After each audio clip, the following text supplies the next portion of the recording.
there's a lot of small businesses I talk to think that they want to just dip their toe in and say like, hey, if we spend $500 and it looks like it's going to work, then we'll. It's both a challenge because investing a lot of money is not easy for small businesses. It's very difficult to plan your staffing, plan your operational process, set up a process. One day you have 10 customers to cater to, next day there's nobody. So it's like a seasonal business in a way. Everything that you do from here depends on that. So, the campaign type you go for, all that stuff. So you have to be very clear about your goal and what's your target for that goal. Google is constantly focused on increasing the automation, and everywhere there's an AI and algorithm. Manage Google Ads. Is it easy or is it becoming even more difficult for any local business with little or no idea at all? I think that AI provides opportunity for small businesses because it allows them access to resources that might have been previously gated behind, very expensive consultants or agencies or things like that. Hi, Harish, and welcome to the 10x Market podcast. Let's start with a quick introduction from your side, and then I'll quickly get into the questions. I have a lot of them. Awesome. Thanks for having me on, Gary. I appreciate it. So, yeah, my name's Harrison. You might find me as Jack too.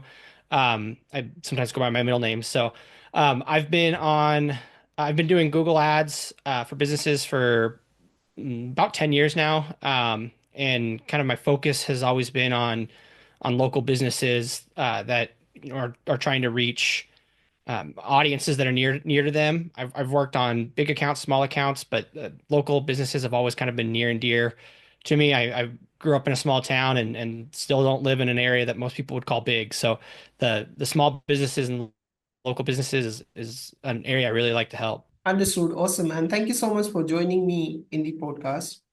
Let's start with your experience of running paid marketing activities for the local businesses. Maybe you can start with what you have been doing so far and how you have been helping the local businesses. Sure. Yeah, my experience, I've run Google, I've run Facebook for local businesses. I've even done some LinkedIn as well. I think I find Google to be probably the most effective for a lot of businesses. It's a little heavier of a lift than, Facebook. I think a lot of local businesses turn to Facebook because it's easy to boost a post or, do something like that and reach a lot of people and find your audience and stuff like that. And Google can be more intimidating. But I find the level of the quality of leads or traffic or things like that that you can get off of Google to be a lot better for local businesses, especially if you're trying to drive foot traffic or get people in your store or generate leads, things like that. Google's really where I find a lot of value for people, but Facebook holds its place too and does a lot of good things. And I've helped small businesses do things like promote events or build engagement, things like that on Facebook. And especially if you're on a very low budget, there's kind of some unique things that you can do on Facebook that make it a really good option as well. Understood. So I think recently or in the recent years, Google has also tried to make it very easy for local businesses to run ads. Nowadays, the moment you set up a Google business profile, they'll immediately ask you to set up an ad account and maybe guide you through the process where you can add your credit card and then let's start with the ads. So they are trying to catch up with Facebook when it comes to Google Ads. Let's start with one question that is intriguing me. What is one biggest misconception that local businesses have about paid marketing? I'm talking about paid marketing. Let's not talk about channels, right? Sure. I think probably the what can be effective with budgets. I think there's a lot of small businesses I talk to think that they want to just dip their toe in and say like, hey, if we spend $500 and it looks like it's going to work, then we'll go to $5,000 a month or something like that. The thing with paid marketing though is you need enough spend to generate the data that will make them effective. Everything's now is built on algorithms and smart bidding and those sorts of things. And you need the data that's going to teach those algorithms how to find your customer. And if your spend is too low, you'll never be able to do it. And so I think that that's probably the biggest challenge. It's both a challenge because investing a lot of money is not easy for small businesses. But at the same time, I think if you go too low and your budget's too small, you're honestly probably going to waste it trying to, make something work that is just it's not built to work that way. Yeah. It's like leaking bucket. So you can still the ground will be dry and your bucket will be empty. Yeah, exactly. That's You a great lose analogy. I like that. both ways. Now let's talk about another big thing that most people has, and that is, let's say you're already running some campaign and they come to you for auditing. There are some typical problems or some particular issues that is like common across the industry. So do you want to talk about some audit finding that is like red flag but exist everywhere? Sure. Yeah, I mean, so I think the one of the first things for local businesses I always go look at is what the location targeting is. And I think that's an immediate red flag of that there could be campaign issues, or that the person managing the account doesn't know, necessarily what they're doing, or understand the settings underneath of it. So for on Google, for example, they have you can set your location to presence and interest or presence only. And so with presence and interest, Google will serve your ads to anyone within your location or anybody that shows an interest in your location. So that person could be based anywhere, but because they've searched for your city or something like that, Google decides that there's somebody worth serving ads to. And Facebook has similar has a lot. Usually, the issue I see on Facebook is people just set their locations too broadly.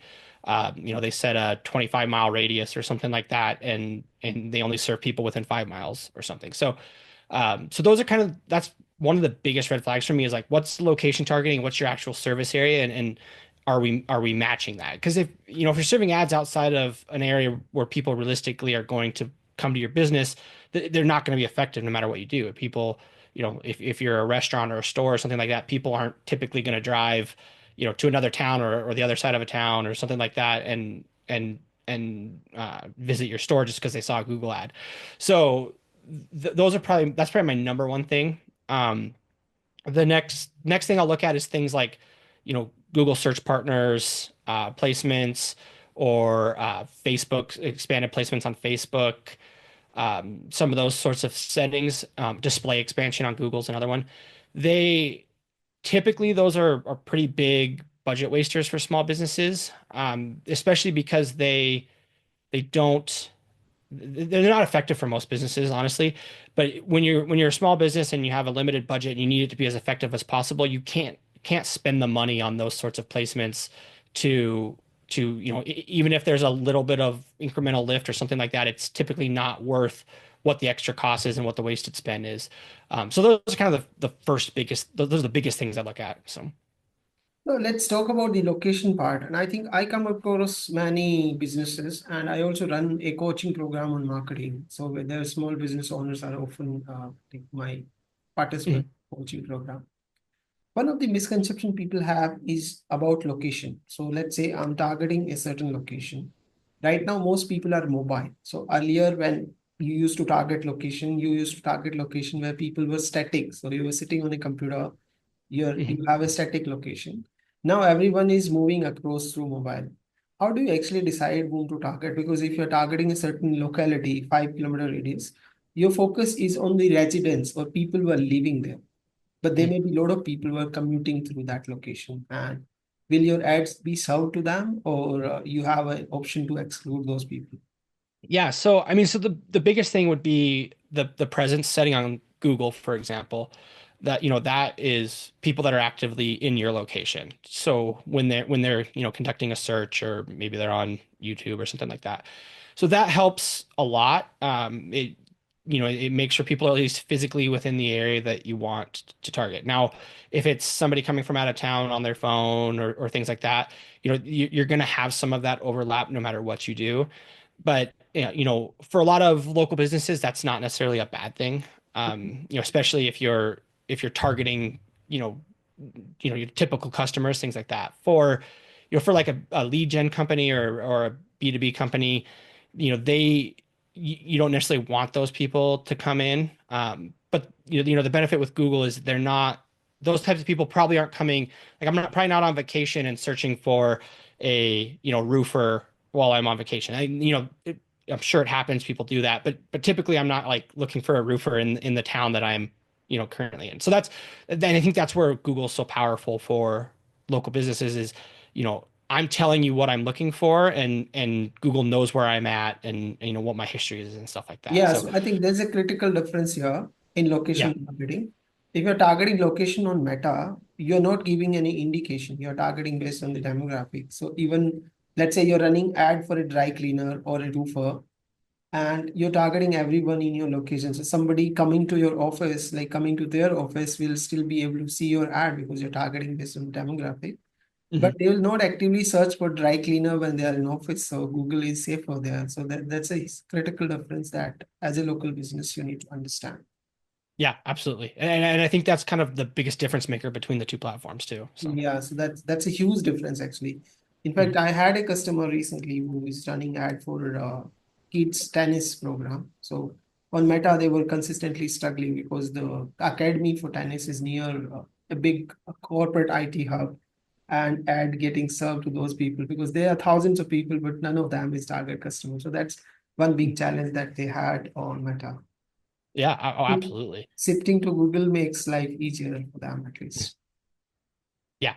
Yeah, especially for like services and things of those nature, like I think that is a big difference.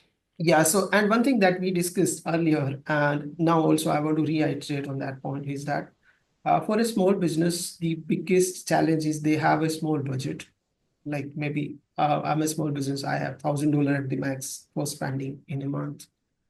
And there's always a choice between running it on three different platforms versus running it on one platform. And then are there any specific criteria or specific things that you need to take care while choosing one platform? Let's say you want to go with Google, you may lose some business on Meta, which otherwise may convert. But if you go with both the platform, you end up spending $500 each. You got nothing. So how do Mhm. you actually decide where to go, and what are the metrics or what are the research that you can do before you decide that yes, this is the perfect channel. Let me give my 100% to this. Sure. Yeah, so I think that there's a couple different things that I look at when I'm having these conversations with businesses. It's, for one is what's your goal? Like what's the goal of the campaign? That can make a big difference. And then and then what's the area we're targeting? And so I will say, I tell most businesses I wouldn't spend under $1,000 a month on Google. And that creeps up. Or I used to say 500, now I say 1,000. It honestly might be even 1,500. And especially it depends on like for local businesses, sometimes you can get away with that because you're targeting a condensed area typically.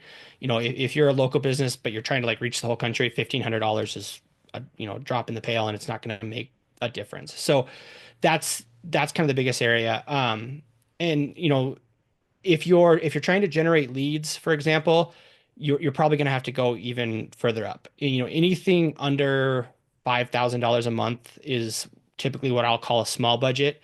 I know other people that might say $10,000 a month.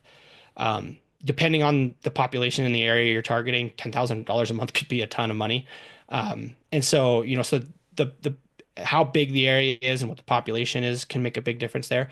But if you're trying to generate, leads and stuff like that, you need more data. And so it's going to make the bigger your budget is, the better it's going to be in those instances. And a lot of times, like for a service business, it might be 2,500, $5,000 a month to be effective. If you're like a smaller, like say retail store or restaurant or something like that, you might be able to get away with a smaller budget and optimize towards trying to get people to get directions to your business or things like that on Google, and those can still be effective, and you can generate enough of that kind of information to to make the campaign effective. And so so there's kind of some differences there on Meta. Um, Typically you need, I think it's like something like 50 conversions a month in order to make their algorithm the most effective. And so that's really hard if you're in a small area trying to drive leads or sales or things like that. So, for Meta, if you want like actual sales or leads or things like that, you might need 5,000 plus dollars a month to get those 50 leads to make it effective and work well for you. Um, but sometimes I'll talk to, especially if I'm working like, coaching a small business and helping them, with their ads and things like that. there's kind of some unique strategies you can do sometimes with a really small budget if you just want to try to get in front of more people. We'll maybe they're running some sort of event and we can just run an event promotion, or they want to just boost their posts and get their Facebook posts in front of more people. Some of those kind of things. Sometimes you can run smaller campaigns that are trying to drive like email signups and build your email list to have potential customers. And so with those things, you're able to kind of optimize to easier engagements, and you can do a lot more with them. And so, and I still think that that's a better option than spending $200 in the local newspaper that nobody reads, or throwing $200 to be on a bus bench or something like that. And so, those aren't things that are necessarily going to drive trackable leads, but they can still be really valuable marketing opportunities. Understood. So I think another important aspect of running a local business is there is always a challenge. One part is the predictability of how much business I'm going to do in a month. And Google and both Meta, they behave in a typical sporadic manner. One day you have 10 leads, next day for entire week you're running completely dry. Yeah. Then you again have 10 leads. So it's very difficult to plan your staffing, plan your operational process, set up a process. One day you have 10 customers to cater to, next day there's nobody. So it's like a seasonal business in a way. So you hmm can't hire, you can't staff properly. How do you tackle those problems? How do you build consistency? Like every day you should get X number of customers, X number of leads, so that it's distributed across the month, across the quarter. Sure. There's not a great way, to be honest. There's a lot that just depends on the demand that's out there. Like if for whatever reason, like let's say that there's some sort of weather event and everybody in the city is searching for roofers or something like that. You're gonna have those dramatic spikes in leads and some of that kind of stuff. Or say you're like an HVAC company and you get a really nice day, all of a sudden everybody's like, oh, I need to get my AC serviced. And so everybody suddenly remembers and searches. So there's some level of it that you'll never have control of because it just depends on the demand that exists in the market and what might be influencing people. I do think the bigger your budget gets, the more consistency you'll find.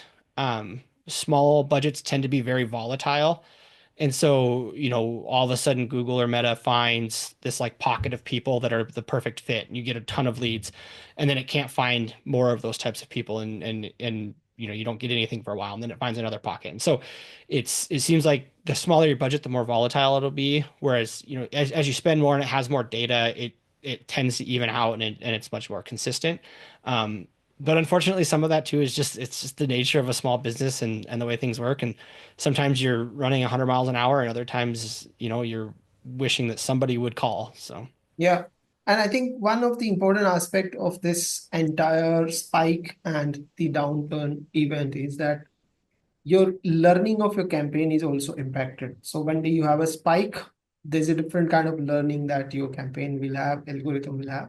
Next day, it might be targeting those same people or similar kind of people, and they are no more interested in your solutions. So that yeah, becomes a bigger challenge for a local business. How do you unlearn as a yeah, campaign? How do you unlearn and say that no, these are not my regular customers, please don't target them on everyday basis? sure. Yeah, I mean, it's difficult if you're optimizing to the best type of lead or sale or whatever it is, that helps a lot. If you're just say like you're just tracking form fills or something like that, you'll see a lot more of that where all of a sudden Google finds like all these people that'll fill out your form, and then but none of them are really that great of a lead. And so and then you just get flooded with poor leads. If you're tracking like an actual sale or a sales qualified lead or something like that, it helps the algorithm understand like this is the type of person I need, and these are the most valuable, and so it can help smooth some of those things out.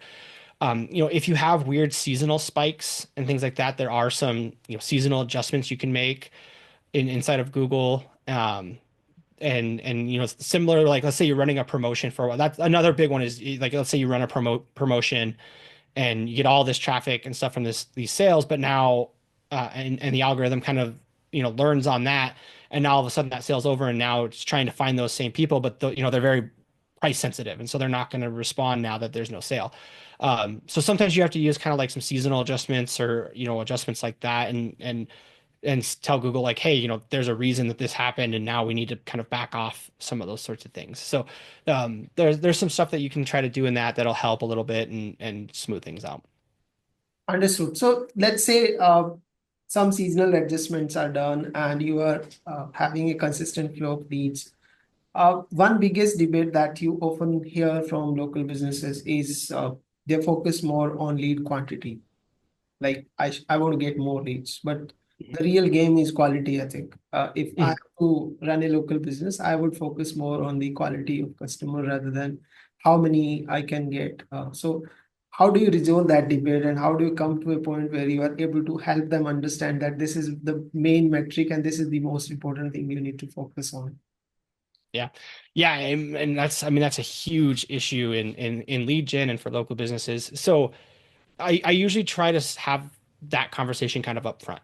And sometimes what I'll tell people is if you want me to get you form fills, I will get you more form fills than you ever wanted. But 75% of them are going to be people trying to apply for jobs or sell you SEO services or lead generation services or something like that. Like, if we just want to focus on form fills, like we can go get a ton of them, but it's none of them are going to turn into sales. And, form fills don't pay your bills, sales pay your bills.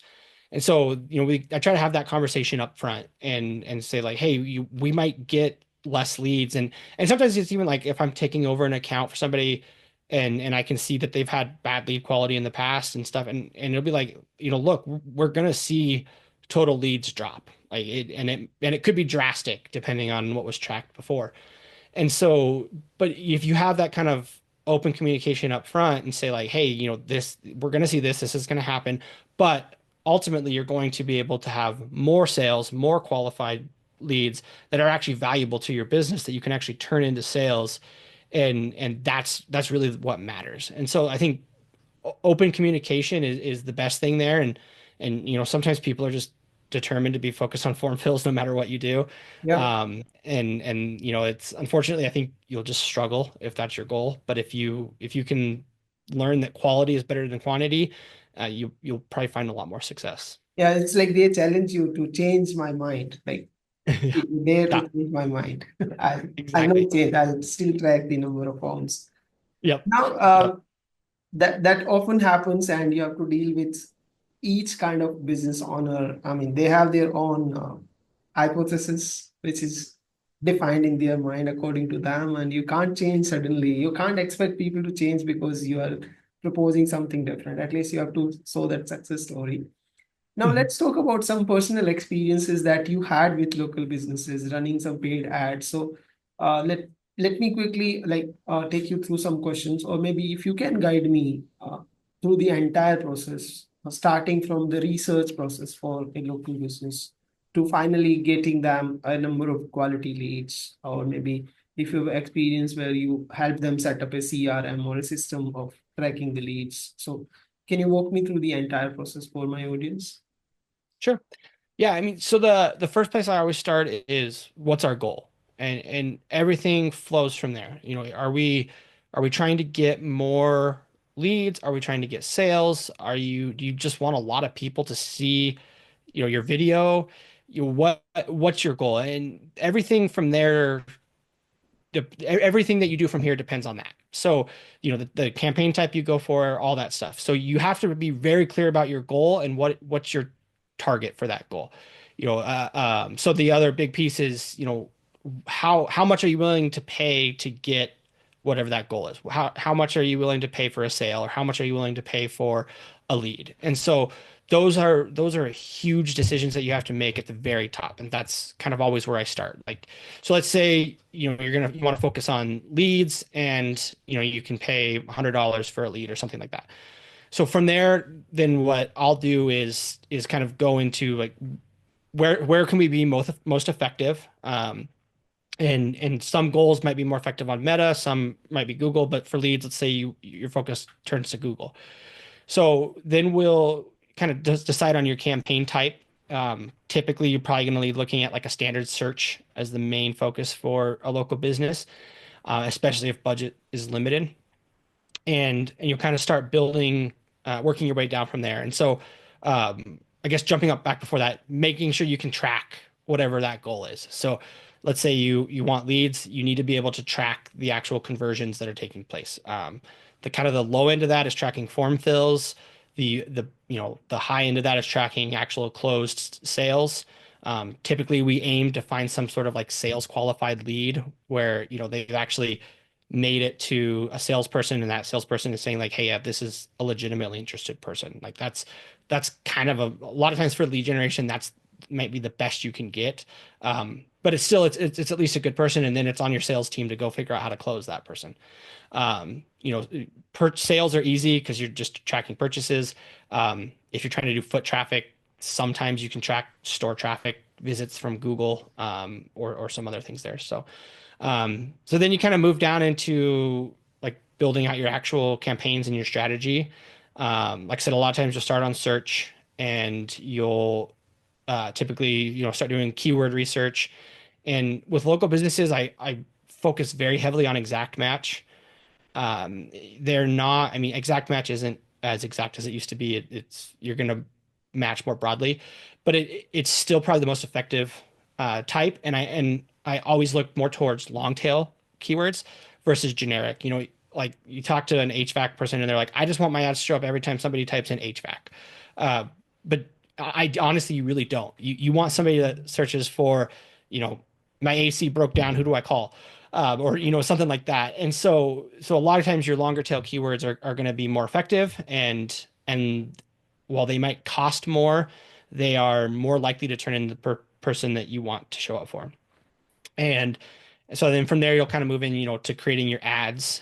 And for local businesses, I think the biggest thing is focusing on what sets you apart. You're almost always going to be competing against some big national chain or massive corporation that has way more money than you and more experienced people managing their ads and all those kind of things. And they don't care if they show up for every search and it wastes money because their leads not they can pay $200 for a lead and make money and you can only pay 100. And so you really have to focus in your ad copy on what makes me different. And a lot of times that's, trying to localize things in a way can be really effective, and saying like, hey, we're only this far away or we've been in the community for this long.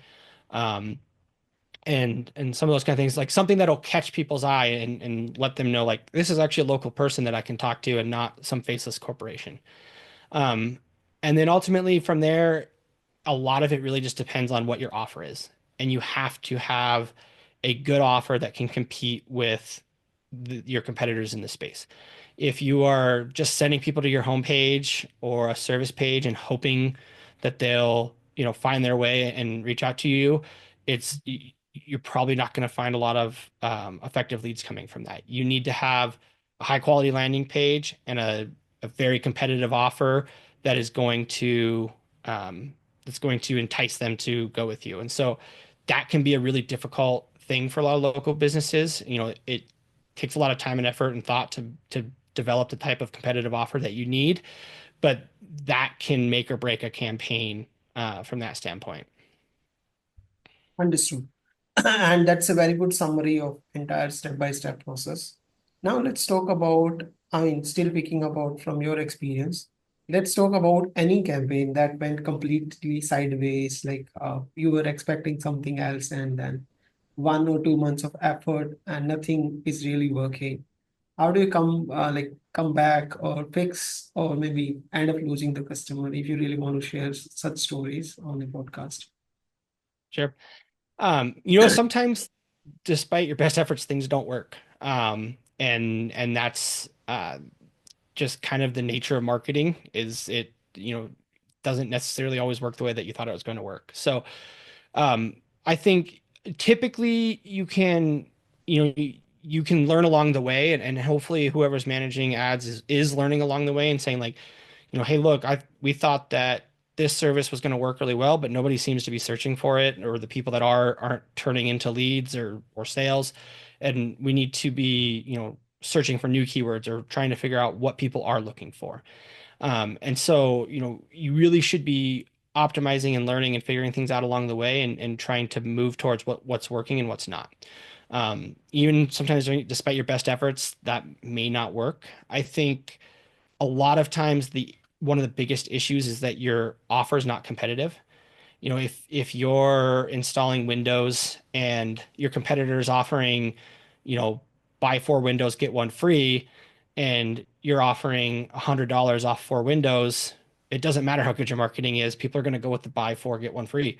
And so, I think you have to kind of zoom out and look at, the overall marketing strategy, the overall offer, like the whole competitive landscape, what else is going on out there, and is that impacting whether or not our ads are working? Um, and so I think that's, there's usually a reason that you can find that something's not working.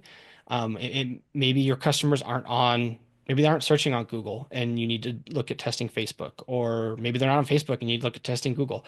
So you should try to be learning throughout the process and figuring out like what's working and what's not. And I kind of always tell clients like, hey, you should give it 3 months to determine if something's working or not. But if you're working with an experienced person that has a background, like I have a decent feel within the first couple of weeks of where things are going and what's working and what's not, and how we can what we need to do to try to lean into what's working and make it better and better and better. If you're just turning them on and looking at it 30 days later and being like, oops, this didn't work. What do we do now? You're going to be in trouble. You need to be figuring out what's working along the way and learning as you go. Understood. So let's now talk about another important aspect of running a local ad campaign, that is reporting and analytics. And most business owners who are like on the ground doing their work, they may not be familiar with a lot of like jargons that we use in paid marketing. How do Mhm. you actually explain them in the simplest terms possible? Like this is the amount you spent and this is what you are getting out of the return.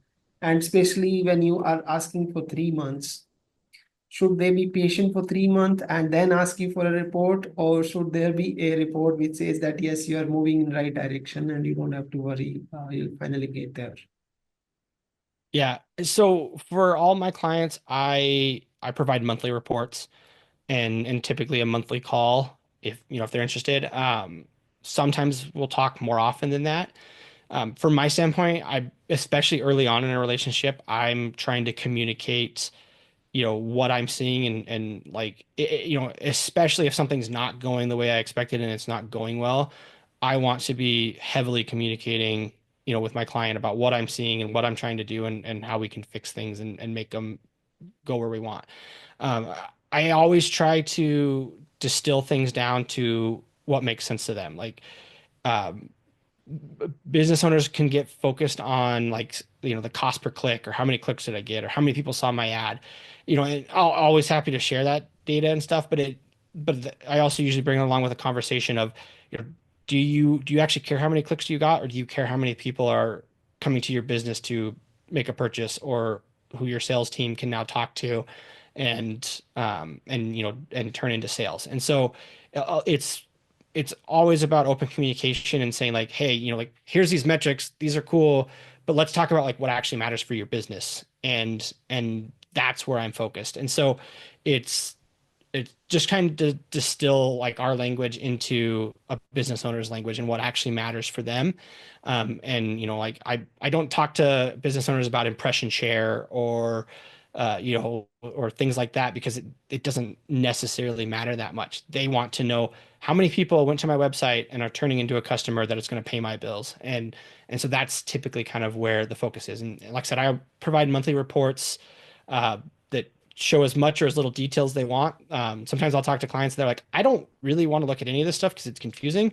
So can you just tell me how many people like filled out our form or called our business, and we'll go from there. And other times you're working with a marketer or somebody that's interested and actually wants to see all that data, and so you try to give them as much or as little as they want.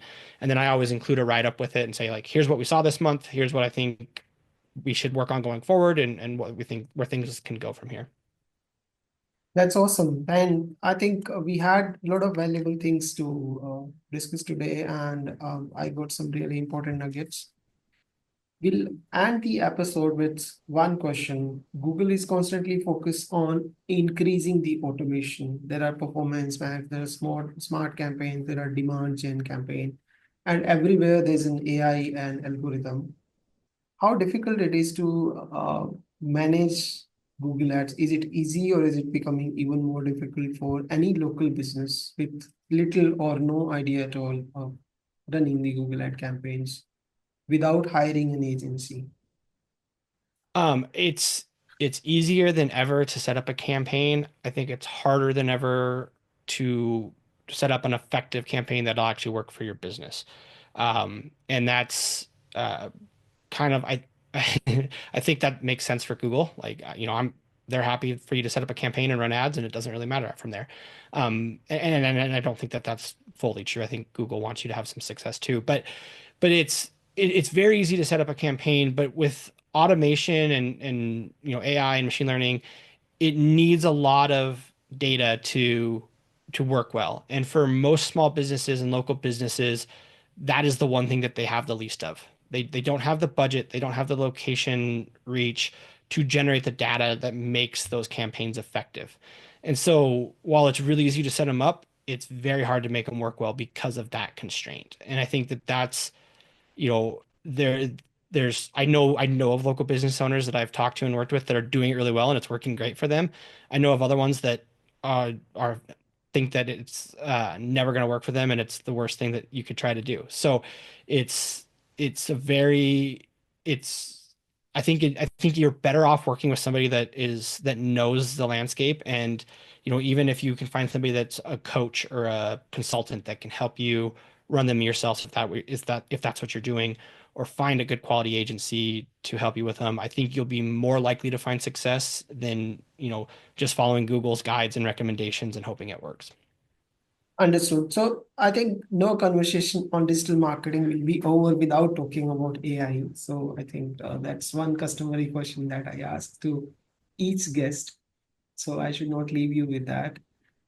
What is what according to you is future of paid marketing for local businesses, and how the AI play or the generative AI play is going to impact local businesses? I think with everything that is happening with AI, uh, there are concepts that local business will be least impacted, or the that will be one area where AI will not have that much impact. But I think with things changing so fast, it is very difficult to stay consistent with that statement. Sure. I think I think it'll be interesting to see how it goes. The one thing with AI is especially if you're resource constrained, AI can provide a lot of opportunity. Like if you can't hire a marketing expert, but you can go to, Google's AI or ChatGPT or whatever it is and say, and ask it those questions, it can give you a lot of really good information. And so um, I think that AI provides opportunity for small businesses because it allows them access to resources that might have been previously gated behind, very expensive consultants or agencies or things like that. And I think that that expands into like customer service or, internal operations, things of those nature where, you couldn't hire somebody, financially didn't make sense to hire somebody to handle things before, but AI can do it a lot cheaper and at a better level. So I think there's a lot of opportunity there too. I also think that there's going to be challenges with it, especially from a marketing standpoint. You know, like I said, AI and automation isn't good with low data, and the one thing that local businesses typically have is low data. And so, if you go ask, whatever AI model that you want, how to run a local business campaign, and I've done this just to see what it would give you. It gives you very high level strategies that I think are most effective for big businesses and not necessarily for small businesses because most of the information that exists out there is how this works for big companies. And so I think that there's definitely a possibility that it could lead businesses down the wrong track or into less effective things because that's what works for the majority of people, but local businesses aren't necessarily the majority of people. And so, there's kind of some trade-offs there as well. Understood. So thank you so much, Harrison, for joining us today. And I think we had a lovely conversation. Thank you so much, guys, for listening to us so far. I hope it was valuable for you. Do make sure you subscribe to the 10x Marketer podcast before leaving. Thanks once again. And Jack, it was a wonderful conversation. Yeah, thanks for having me on. I really Thank appreciate it, you. Yuri. It Thank was you for great. being here. I really enjoyed talking to you.